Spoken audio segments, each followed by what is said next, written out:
Hey, how's it going? It's Paul Nelson here to talk to you about how to answer a phone call as a head mover for Precise Moving Services.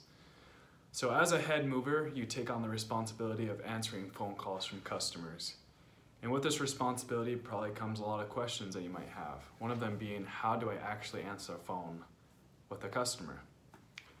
So one of the biggest things I like to start off with is how you answer the phone right when they call.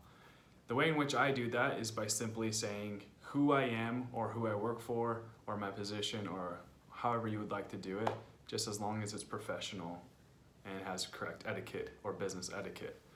The way in which I answer the phone is by saying, Precise Moving, this is Paul, how can I help you?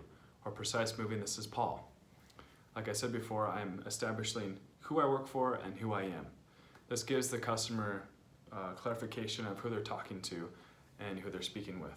After I state those two things of my name's Paul and I also work for Precise Moving, I ask how I can help. At that point, the customer is going to tell you what they need. Each customer is different. You're going to have different scenarios for each customer. A customer might tell you exactly what you need to know and has had experience with movers in the past, or the customer has never ever called movers before, so they don't know what to tell you or what information to ask you about or anything. So it's important for you to gather as much information as possible. So you need to ask several questions. Some of these questions could be, where are you moving from? Where are you moving to? Do you have any heavy items? What dates do you need to move? You need to know if those dates are even open. And then you also need to know how to calculate a move. If you don't feel comfortable in calculating an estimate for a move, you need to tell them that you'll call them back as soon as possible or as soon as you calculate that move. After you answer all these questions, you can go into booking the move. And after you gather all that information and get them on the schedule for a time that works best for them as well as you, don't overbook yourself, because if you do that, that causes problems.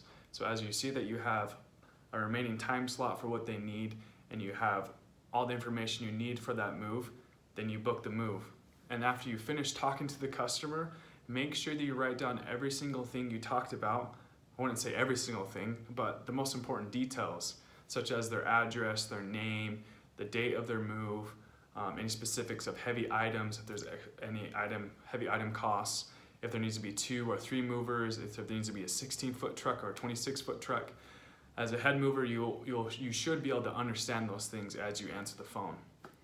And so as you answer the phone call, always remember to gather as much information as possible and then remember to write it down. Because if you don't write it down, there are chances that you will forget and then you'll also overbook.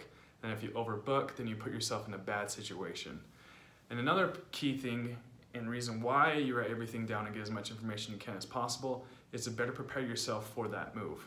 For example, if I receive a phone call from someone needing a heavy item move as well as their house moved, I would write that in the notes. If I didn't write that in the notes and I show up and they have a piano, I don't have piano dollies. I don't have the moving straps there with me as well. So it's very important to prepare yourself as much as possible, because the more you're prepared, the more you're able to help the customer. The less prepared you are, the more unprofessional and unable you can help the customer. So always remember to, as a recap, as you answer the phone, answer professionally and with business etiquette. Gather as much information as possible. Make sure you don't overbook, and make sure you remember to write down all the key notes in Google Calendar and put it in the calendar. Because if you don't, you run into problems. And if you have any other questions, if you find yourself in a jam or you don't know how to answer a question, don't act like you know if you don't know. Make sure you get the correct answers or help the customer understand if you don't know, and that you can talk to management or anyone that can answer that question for you. As well, if you have any other questions, please talk to me, talk to management, or anyone that can answer those questions for you, and love to answer them for you. Good luck!